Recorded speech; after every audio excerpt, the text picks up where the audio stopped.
찾아오지 않으면 찾아가기. 명상교사이자 심리상담가인 타라 브렉이 이야기한다. 숲속을 걷는데 개 한 마리가 나무 아래 앉아 있다. 가까이 다가가자 개는 갑자기 성난 이빨을 드러내고 당신에게 달려든다. 당신은 겁에 질리고 화가 난다. 하지만 곧 개의 다리 하나가 덫에 걸려 있음을 알아차린다. 그 순간 당신의 감정은 분노에서 염려로 바뀐다. 개의 공격성이 고통과 취약성에서 비롯된 것임을 알게 된 것이다.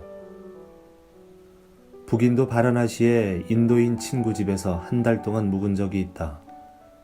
가정식 인도 음식을 매일 먹을 수 있고 낮에는 햇빛 드는 베란다에 앉아 번역 일을 할 수 있어서 좋았다. 처음에는 일주일 정도 머물 예정이었는데 의외로 편하고 글도 잘 써져서 눈치 없이 눌러 앉았다. 아이들도 나를 좋아해 학교에서 돌아오면 겐지스강에서 배를 타자거나 영화관에 가자고 졸랐다. 아이들을 데리고 친구 부부와 함께 본 영화는 공교롭게도 이런 내용이었다. 시골에 사는 남자가 뭄바이의 친척 집에 놀러 왔다.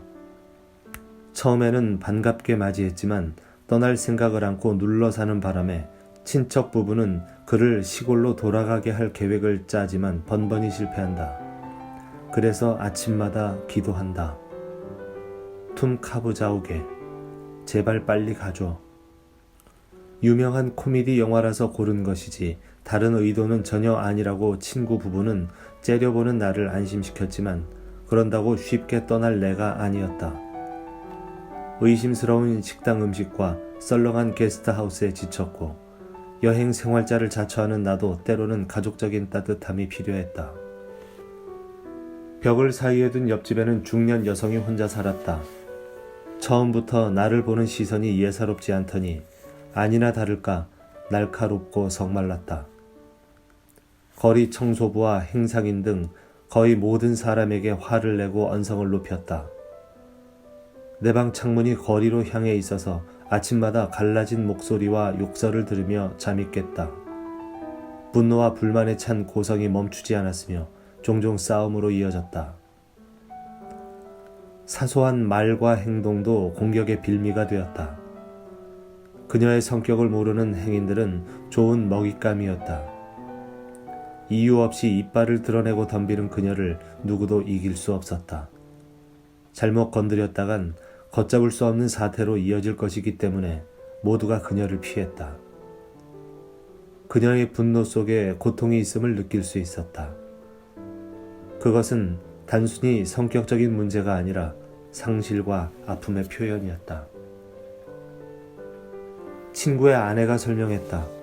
카스트가 다른 결혼으로 인해 그녀는 시어머니와 심한 갈등을 겪었고 결국은 분가해서 시댁과 단절된 상태로 살아야만 했다.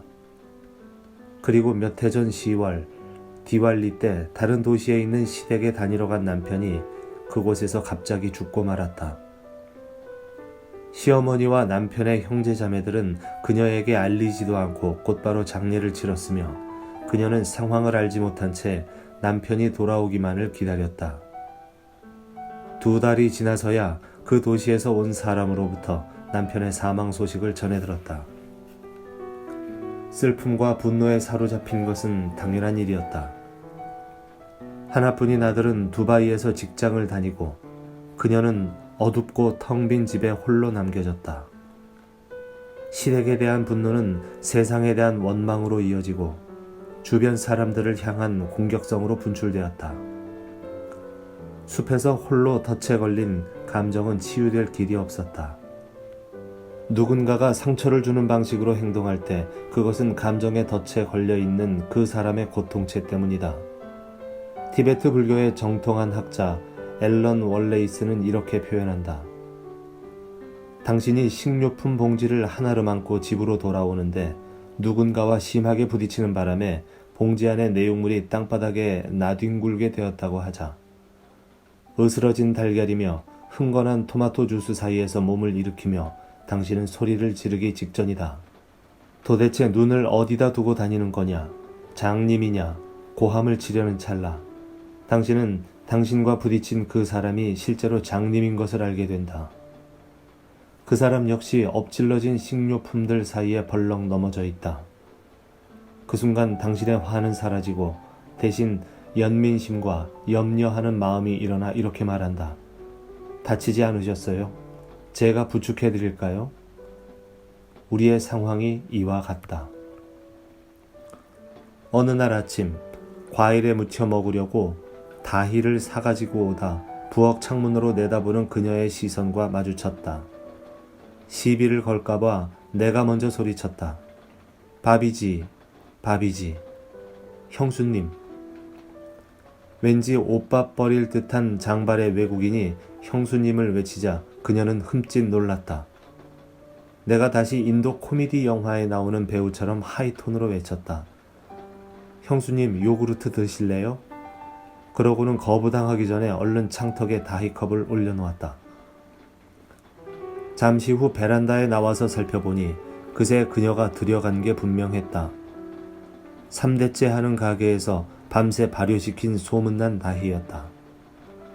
바비지는 다희를 좋아하는 것이다. 그날 이후 아침마다 바비지 다희 카엔기가 노래되었다. 내가 못 갈 때는 아이들을 시켰다.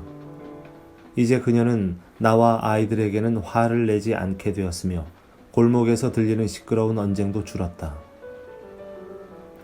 유산균은 장에 좋고 활발한 장운동은 몸과 정신에 가부좌 명상보다 효과적이라는 것이 나의 믿음이다. 밤에 잠자리에 누워 나는 벽 건너편 바비지의 장 속에서 유산균들이 활동을 개시해 그녀의 상처를 말끔히 치료해 주는 것을 상상했다. 굴곡진 인생까지도.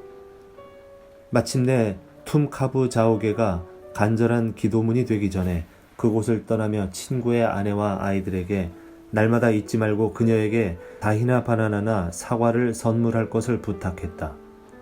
친구의 아내가 우리 집에도 놀러 오면 좋은데 오지 않아요 하고 말하길래 나는 찾아오지 않으면 찾아갈 것을 주문했다.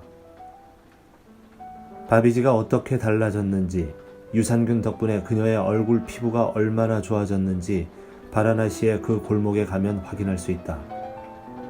문 앞에서 바비지 가르파르해, 형수님 집에 있어요? 하고 불러보라. 녹슨 격자무늬 창살 사이로 밝은 얼굴이 내다볼 것이다. 친구의 아내는 잊지 않고 찾아오지 않으면 찾아가기를 실천했다.